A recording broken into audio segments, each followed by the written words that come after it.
Welcome back to Beyond the Uniform. I'm Justin Nassiri.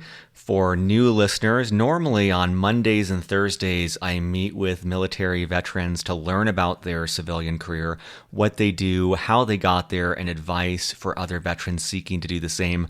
My goal is to help members of the military community, both veterans, people on active duty, and their families, identify, obtain, and succeed at their ideal post-military service career. The Saturday format, which you're listening to right now, is more a behind the podcast type of show, very free form.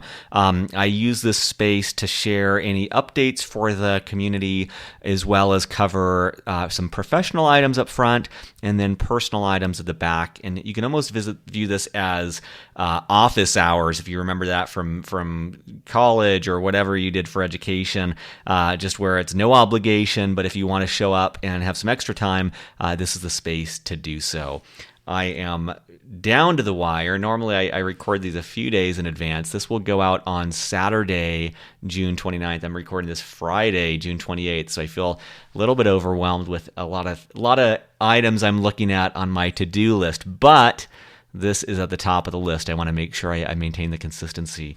And I'm also grateful I was stood up for a Beyond the Uniform interview, which happens occasionally, and in this case, I was actually excited about this interview, but I'm grateful because I'm not sure when else I would have squeezed this in. So let's dive in. I only have I was going to share some takeaways from that interview, but since it didn't occur, I only have one professional item to cover, and then I've got 4 different personal ones. And again, it's a little bit of what I call the mullet format: business up front, party in the back. And the personal stuff is exactly that. It's just kind of my own point of view or what I'm thinking about this week, and not meant as right for everyone, not meant as instruction or anything, just kind of being open and keeping a dialogue going around what's going on. I just got an email from Steve. 2 no-shows in 1 week. I've been stood up twice this week for Beyond the Uniform. I'm feeling my ego is very bruised right now.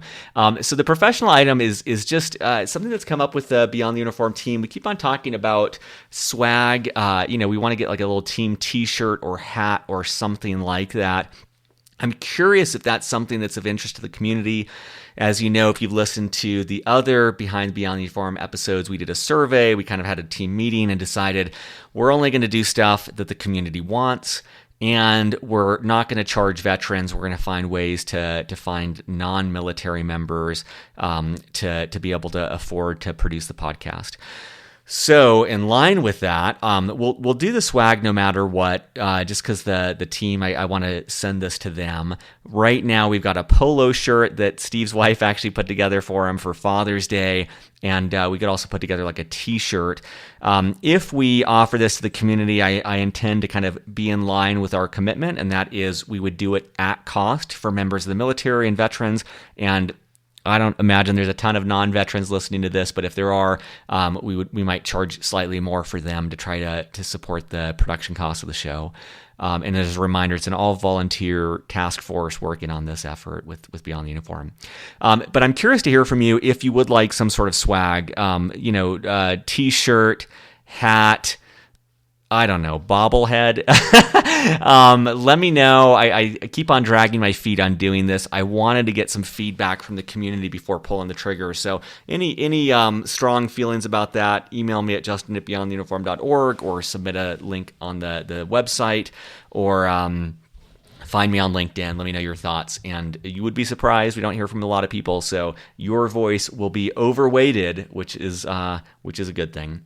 That's all I got. The rest is personal stuff, and so no need to stick around for that. But kind of four different things, and there's probably actually a theme to these, but they were just what I jotted down quickly before hopping on the recording here. The first is a takeaway I had from a lady called Yvonne. I believe her last name is pronounced Camus. Who I had the privilege to hear speak yesterday about her experience in Borneo running an event that is called the Eco Challenge. It is a 300-mile, 12-day race that is incredibly grueling. And I'd actually heard about this through, I was going to look it up. I just read a biography about an ultra runner, and I'm blanking on the guy's name. And he had talked about running this race as well. So the context is I am doing a lot of consulting right now. I was at a big event here in Denver as a consultant and sat in on an executive forum with about 115 top executives. And they started the day with Yvonne, who has been successful in business, but as a mother of three competing in this challenge, and hearing the story of their journey was pretty unbelievable. For as an example, to train for this race, so she has done a lot of mountain biking. The Eco Challenge is a team of 4, and they need to have one woman on the team at least. And the team, in order to finish, everyone has to finish. It's look into this. It's very appealing to me. I'm not sure if I would do this, but it's very, very intense, as you can imagine. Like pretty much little to no sleep over the course of those 12 days, and you're doing running and trekking and biking and canoeing and zip lining and climbing. It's really it varies based on the country hosting each year, but it hits on all the cylinders for physical activity for sure. And so in training for this, she actually flew her sister in, and her sister lived with her for, I'm guessing, a period of months, because she is the mother of 3 boys. And so as an example, her routine, she would wake up at 4 a.m., she would tiptoe out the house, because her agreement with her sister was, you're living with me so that I can leave the house to train and not leave these 3 young children alone and unattended. But if I wake them up in the morning, they're my kids. I got to take care of them. If they sleep in, great. But otherwise, it's my responsibility. So she would tiptoe out at 4 a.m. and drive to a lake. She lives in Canada. And with her 3 other teammates and their coach, they would spend 2 hours in the morning canoeing. She would go back home. She would make her kids breakfast. She would get them ready and up and out the door. She would go to work. And then at lunch, she would lift weights. She would work more. She would come home, pick up her kids, help them with homework, put them to bed. And then afterwards, she would train again. And because sleep deprivation is such a big part of this race, her team committed that every Tuesday they would bike from 8 p.m. until 2 a.m. That's 6 hours of biking. And so she would do that every Tuesday. And coincidentally, she would get home, a little after 2, sleep until 6 a.m. And every Wednesday morning, she had to meet with her boss at work. And so if you can imagine going in dreary-eyed and exhausted, this is the scheduling regimen that she maintained to prepare for this race. If you search for her name, and I'll put it in the show notes, Yvonne Camus Eco Challenge, she participated in 2, but the one I heard her talk about was in Borneo. It's extremely motivational to see. These people are beaten. There have been, I think, 12 teams, she said, that were composed of Navy SEALs, and obviously one female who's not a Navy SEAL, and 12 have failed to complete the race, just to give you a sense of how intense this is. But you see them and you hear this story, and it was like an hour talk, and she talked about, this beetle the size of her hand with 2-foot-long antenna that hopped on her back, and her teammate had to bat it off with his backpack. And she talked about how all of their feet were bleeding and how their feet were wet for 2 days straight in this canoe. And just her feet are currently and permanently 1/2 size bigger than when she started the race, just because of all the trauma they went through. You watch these videos, they do a pretty good job of encapsulating what a 300-mile, 12-day race through a remote part of a remote country would be like. And I found it very motivational. But what I wanted to share was something that she said at the end. She kind of broke out her top 10 takeaways. And because this was a business conference, there's obvious applications to one's business life and personal life. But, this is an hour of listening to her talk about these horrific conditions. And, she said at the end, one of her takeaways was, people wonder why I did this. And the truth is, I wasn't miserable all of the time.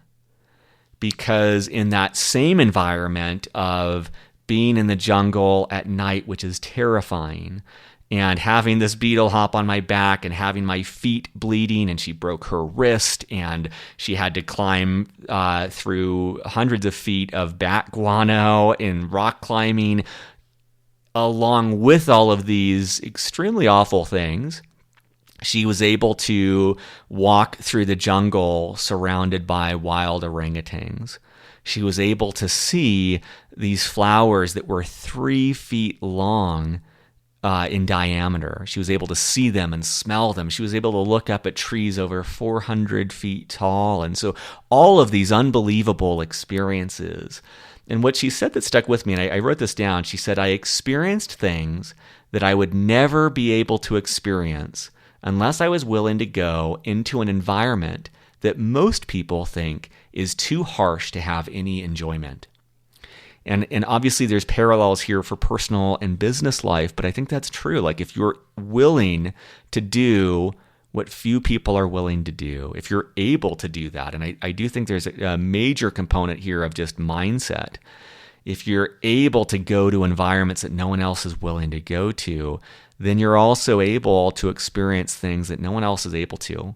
And I find that inspiring when I think of what I want for my career, for my family, and for myself, and I hope you do as well. A second takeaway that I had, and there's kind of 3 subpoints here, was something that happened last night in my men's group. And I think the overarching theme here is just the power of connection, the power of community. And for those of you who have listened to multiple of these episodes, you know that on Thursday nights, every Thursday night here in Denver, I meet with a group of 8 to 10 men. We do a men's group where we talk about whatever's going on in our life. I also participate in a year-long program through someone called John Wineland with 50 guys where we meet 3 weekends, and every week we have video calls and different ways to hold each other accountable to become better men. And so that's kind of the community that comes to mind for me. I understand that many of you are not men, and so, obviously the concept applies, though the specific vehicle that I'm talking about isn't as applicable. But I think that there's just overarching this theme of the power of having authentic and even vulnerable connections with others, finding people that you trust to talk about the things that really matter. And the things that I wanted to share is one of the guys in our group shared with a lot of challenge that he's having in his professional life, a lot of the challenges he's having in his personal life.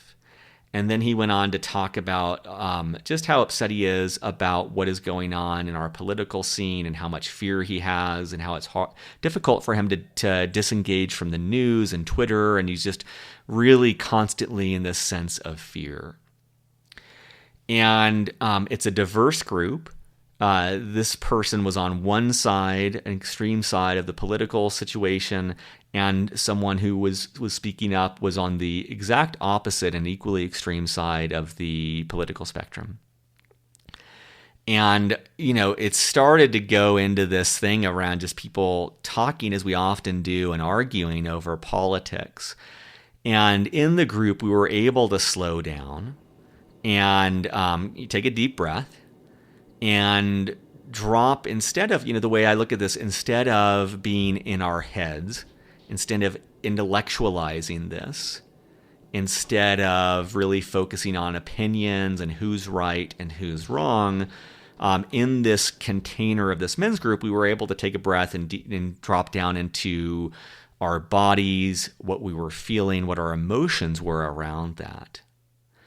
And what this reminded me of is when this person was talking and they were in their head and they were just intellectualizing things and they were talking about the state of the world, I didn't really feel connected to him. I didn't really actually even feel interested in what he was saying. But when he dropped down into the actual feelings, which for him is fear, helplessness, loneliness, isolation, when I hear those things from him, I'm immediately connected to him. I may not be able to relate to the political ideals he's talking about, but I can definitely relate to those feelings. I can think of those times that I felt helpless, those times that I felt afraid or lonely. And it makes a connection that wants me to move towards him, that wants me to be more engaged with him.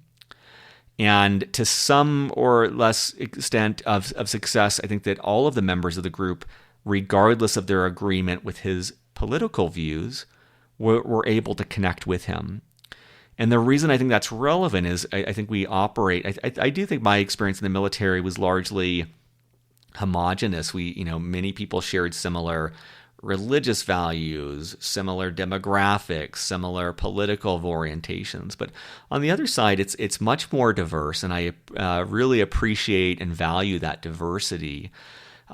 It was a reminder to me that in that diverse spectrum of beliefs, opinions, ideologies, the content, the story, at least for me, it doesn't matter. Like I honestly have been in this group for over a year with many of these people, and I know very little about their personal lives or personal beliefs, but I know a lot about who they are. I know a lot about the men that they are.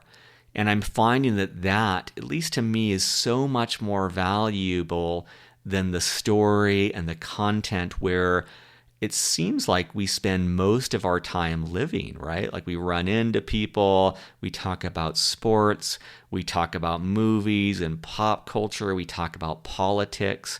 There's nothing wrong with that, but to me it feels often like fast food. But being able to drop down into the feelings underneath of what's really going on in our lives, I think that takes courage. But to me, it's so much more nourishing than these conversations that are almost on autopilot. That was one takeaway. A second was the power of naming feelings. And I worked with an executive coach once who said, unnamed fears are the termites of the soul. And I love that quote. Unnamed fears are the termites of the soul. I feel like that extends to emotions as well. And for this gentleman who was sharing his fear about the political situation, one of the other guys, again, once we had dropped down and he was leading from his heart, not his head, he said something that to the effect of, oh man, it sounds like you really feel helpless right now. It sounds like you really want to do good in the world, and you just are at a loss of how to do that. And I imagine that's really frustrating. And you could see on this first gentleman's, you could see the physical change. You could see his shoulders drop. You could see him breathe deeper. You could see his face, which was very tight, loosen. And he commented on this, but I observed it as well. It's that power of naming the feelings. And he talked about how prior to this person saying that, it was this tenseness in his chest, and he felt uptight, and he felt nervous and scared and frenetic and couldn't focus. And once he knew what it was, once he could see the enemy, once he knew what was going on, it didn't make it go away, but he felt a lot more relaxed. He felt even less helpless.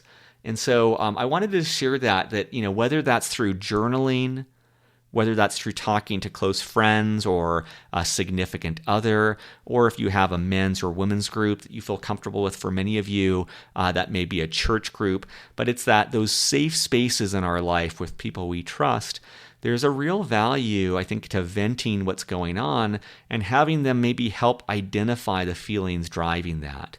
And if you're interested in that, I recorded an episode over a year ago about nonviolent communication. For me, that's been a really powerful structure and vehicle for better understanding what's going on in my feelings and my needs. And it's a really incredible framework to consider. And then the last thing was discomfort. And I know I spoke about this last week, so I wanted to just kind of continue that thread. So this gentleman talked about how he was struggling because it's legal to smoke pot here in Colorado. He talked about he has a lot of anxiety. He was smoking 4 or 5 times a day. He was drinking. He was self-medicating, and he's been working to get that down to 2 or maybe 3 times a week of smoking, which is a dramatic improvement. But what came up for me and what I shared with him is this whole thought of discomfort. And to me, this is just my story and my experience. When we have that discomfort, in his case, it seems like it is fear and loneliness, and I think a lot around identity, with changes going on in his workplace, and maybe some shame about not being able to show up in the way that supports his partner. There's a lot of complex emotions there. There's a lot to deal with. And one option, and I think the option that many people take, and I myself take this route as well, is to numb out. I feel discomfort, I feel pain, and I am living in the era of comfort. So fuck that. I am not going to feel lonely. I'm not going to feel afraid. I'm not going to feel substandard. I'm not going to feel ashamed. I'm not going to feel lost in who I am or where I'm going. I've got so many incredible options to just check out. I can smoke pot. I can drink.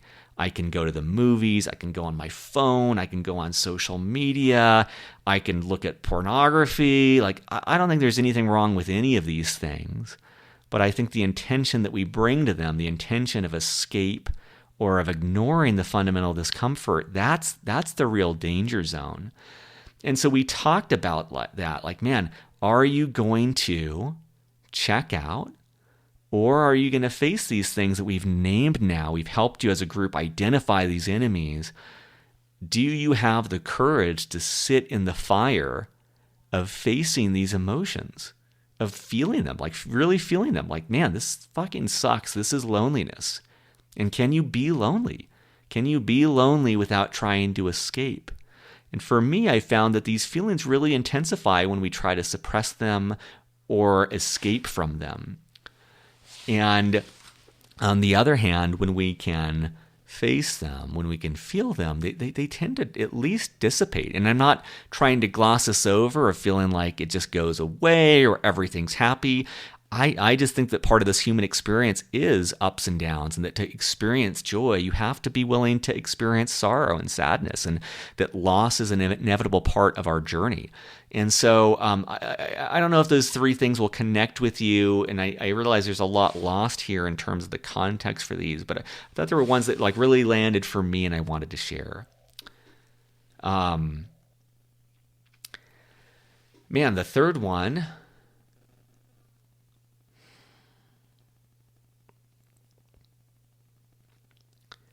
the third one I want to talk about, and it is really raw for me. So I'm just taking a second to breathe and make sure I want to go here. I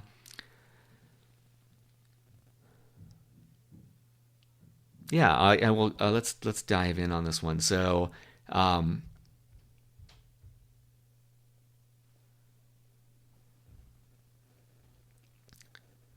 It is a emotionally challenging topic.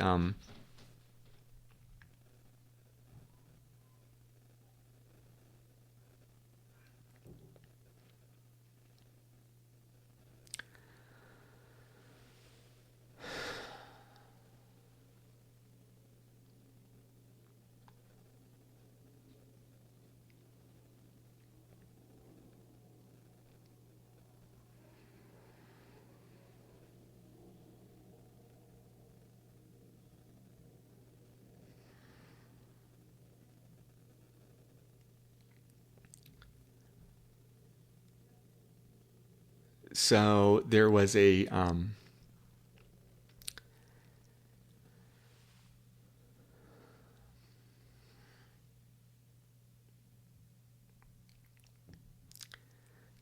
shooting recently in Colorado.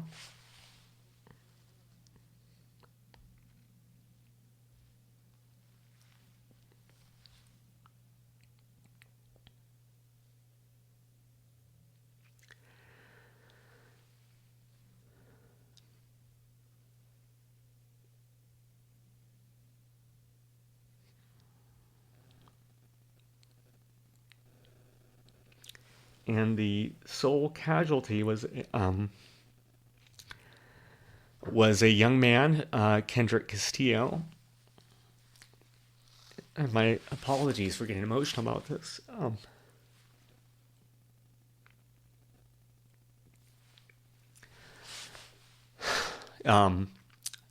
But for those of you who have followed this, There was a shooting in the circumstances where one of the gunmen entered a room and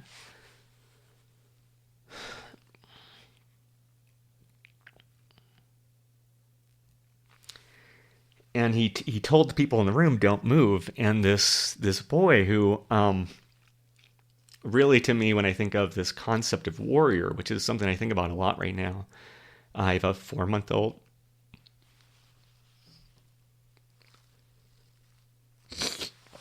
God, I'm sorry.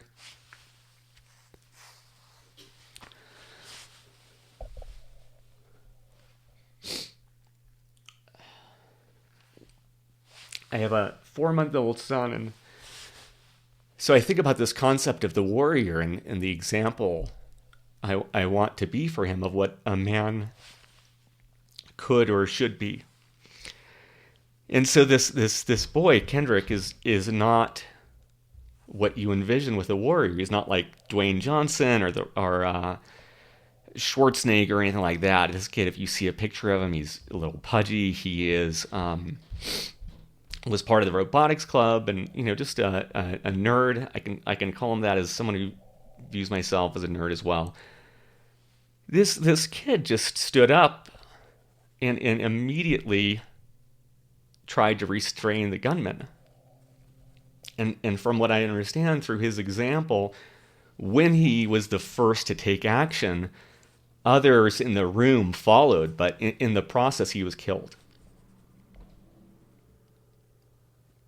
And I know that, like,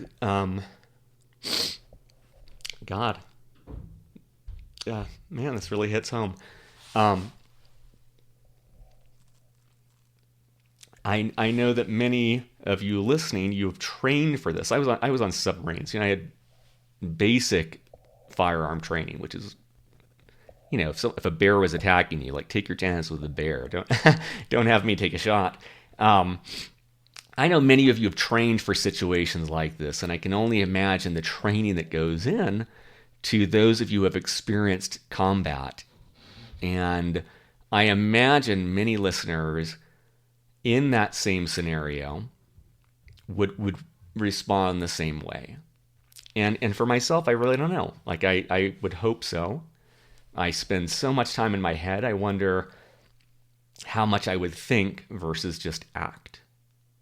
And I admire for a 16 or 17-year-old kid the courage to just take action that was so selfless, like the ultimate selfless act. And the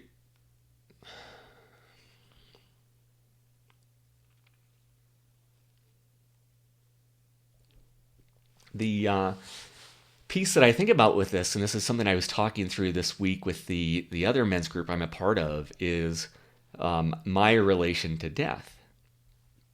And I think that that's one component of the warrior, is like someone who has come to grips with their own death. And for those of you who have listened to these episodes before, I've talked about a concept from a book called Journey to Izatlan I have the book right here, by Carlos Castaneda. He writes about, and he calls it, and it's an image that just resonates for some reason. He talks about, like, death is always at your left hand. Death is always 5 feet away on your left, just waiting. And part of that is realizing you're not dead right now. I am alive, and having the gratitude just to be alive.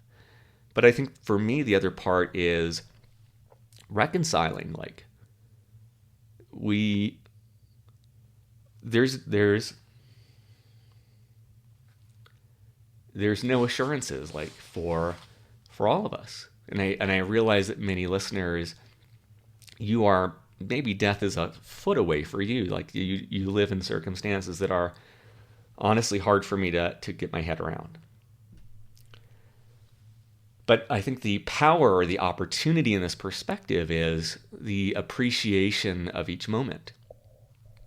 And we talked about this. This is my practice this week. This is the thing that I'm actively focusing on. And it will likely, hopefully, be for a very long time, and I offer it to you as well, is the practice of cultivating that awareness, like death is on my left and 5 feet away. And the way that shows up for me is, when I hug my wife, like how many times have I hugged her? We've been together for 7 years now, thousands and thousands of times. I just sometimes go on autopilot. But like, can I hug her and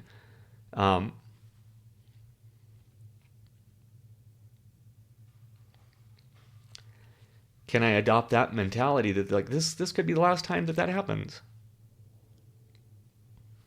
Or like, from the Naval Academy, man, I can eat dinner in about 45 seconds. I can just shovel that shit in. I can just fucking inhale that like a vacuum.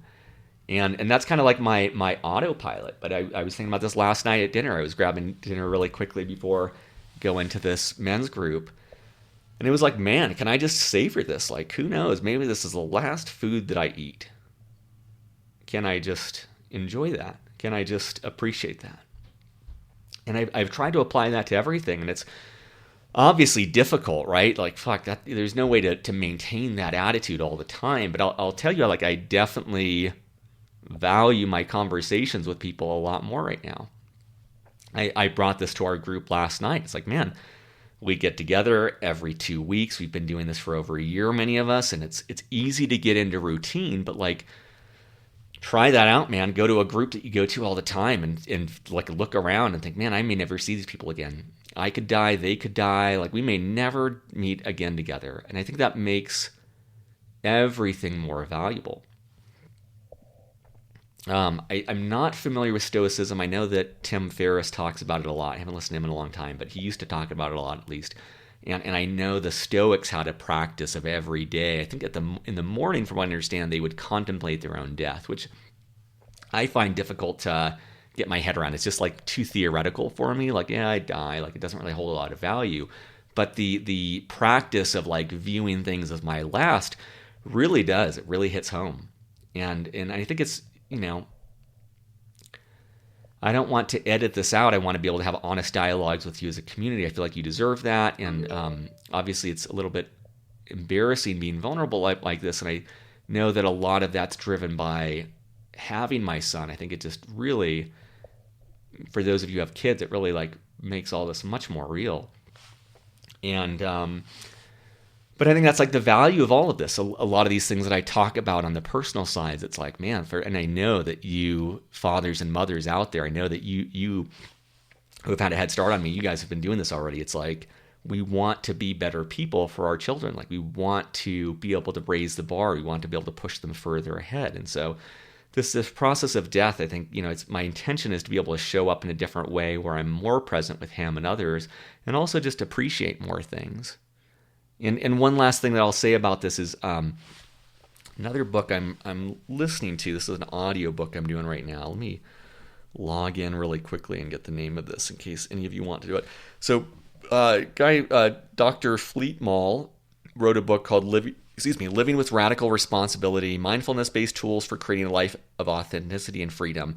The context of the book, this guy, I don't fully understand what he did, but he did something pretty bad and went to jail for like 12 or 15 years. And while there, he started a hospice program to help people in prison who were dying. And he did all of this work and really came out as this thought leader on mindfulness and living with intention. And the book is pretty good for those of you who want to check it out. It's a little bit different than other audiobooks, and my sense is he didn't actually write the book. It's really like he's lecturing. He's like giving you a course live, but on the audiobook. One of the things that he talked about, and I think I've talked about this on the show before, is the way that we have evolved as a species to hyperweight the negative. And I recorded an episode a long time ago called Saber-Toothed Tigers where I delved into this more. But like the thought is that historically, as we grew as a species, we survived because of our willingness to retain knowledge about life-threatening events. So, if there was a plant that was harmful, if there was an animal that was harmful, or a situation that was harmful, our brains really sucked that up. We stored every ounce of memory about that because we wanted to make sure that if we ever saw it again, we could remember it and have a greater chance of survival. And the flip side of that is the positive things, the great things in life. Our memory tends to let go of those because remembering them isn't going to keep us alive. And so we have this brain that's amazing, but it's really heavily weighted to retain the painful, the sorrowful, the threatening situations. And it has a much looser hold on the positive things, all the really incredible things. And so he talked about like one way to combat this, and I know I've talked about this on the show before, but is this sense of gratitude, of cultivate, like actively like recognizing the way our brain works. And you've probably heard that concept of neuroplasticity. It's only 15 years old, this concept of neuroplasticity that says that we can literally change the way that our brain works. It's the same way we do with exercise. We can change the way that our bodies look through repeated and continuous efforts. We can do the same with our brain, that by doing things a certain way for over and over and over and over and over again, we can literally change the way that our brain is wired. And so gratitude is one of those ways to say, look, I realize, brain, you're incredible.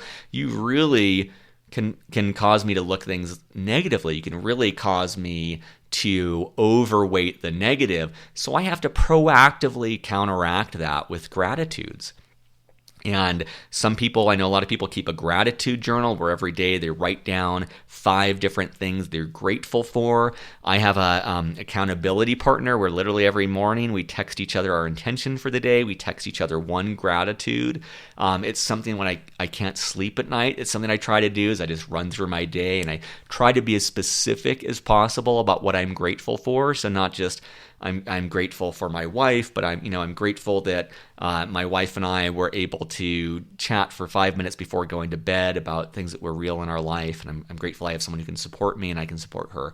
Try to be really specific. I think that helps with that retention, but I want to just kind of throw that out. I do think that's another component of death, or another way of looking at it, is just cultivating our appreciation of life and training our mind to fixate and to focus and to notice all those positive bumps and little skid marks on the road that we might otherwise overlook, rather than just kind of always noticing the negative, training ourselves to appreciate and really relish the positive things. Last one, and let me grab my bag here. I don't have it on me. Oh, no, I do. Okay, last one is a one more book recommendation. This one is one of the better books I've read. I've read about 30 books this year so far, and there's a book that was recommended for my men's group that's called King, Warrior, Magician, Lover, and its subtitle is Rediscovering the Archetypes of the Mature Masculine. It's by 2 gentlemen, Robert Moore and Douglas Gillette. It's really exceptional if you're a little bit more academically skewed, and that is it goes through in literature and religion 4 different archetypes that are common throughout the history of mankind within men. And it's kind of like a psychological analysis of these different parts of all of us. And it's pretty amazing. It's very well written and researched, and they provide examples from Christianity and Islam, and they provide examples from Greek mythology, and they provide examples throughout different forms of literature throughout time. It's similar if you've done anything with Joseph Campbell and the hero's journey, where he looks at Star Wars and every story ever told, and it has like common elements. We have common elements to our heroes. This is that, but I felt like a little bit more in depth. And they surface these archetypes, king, warrior, magician, and lover, as 4 really vital components to what make us up as men. And what I appreciated about it, and again, it gets a little bit academic, but they show a model where it's basically, like I'm just pulling this open. It's like there is the king, which is the fully developed form, like the healthy form of this aspect that, people who are in their masculine lead. They take care of others. They look out for others. Like there's all these noble aspects of the king. But every one of these noble traits has what they call the shadow side, which is that thing coming out sideways. It's not fully developed, or it's abused. And so for the king, those shadow sides become the tyrant or the weakling. The tyrant being that part that does lead, but it leads only for one's own gain. And as the name implies, it's very tyrannical. Or the weakling, the one that's just, I forget the specifics on that. But it kind of goes through these models, and it's a quick, it's a dense read, but it's a pretty short book, 156 pages. I wanted to throw that out there. If this sort of stuff is interesting to you, or you don't have to be obviously a man to read this. I think it's valuable for men and women. But my bias is just I feel like most women I know have a better handle on their own composition, the way that they're feeling, what they're thinking. I think it's more of an uphill channel for myself and for most men that I know. And so I think this book is a good way to look at 4 different aspects of who you are, and 4 different ways to develop into the person you want to be. And I think that there's things about even the warrior. I think that can have a really negative connotation, especially today. And but it just talks about a description of the warrior that might not be in line with what you think. And there's certainly the shadow side. The shadow side for those are the sadist and the masochist. There's certainly the negative application of that part of your psyche in a way that is not helpful. It's not beneficial for the world. And I think that we see a lot of examples of that warrior archetype acted out poorly, right? Like that could be Weinstein and all the things that he did with sexual allegations. It could be warlords who have slaughtered, or genocide. Like there's a lot of negative examples of that warrior archetype. But I think that does a great job of pointing out, not overlooking the positive. The warrior, and many of you listening to this are warriors. You are fighting for the good of others. You are selflessly serving. And so check that out. That's interesting. I hope that description makes sense. So thanks for listening. I'll be back on Monday and Thursday with our more traditional episodes. Take care.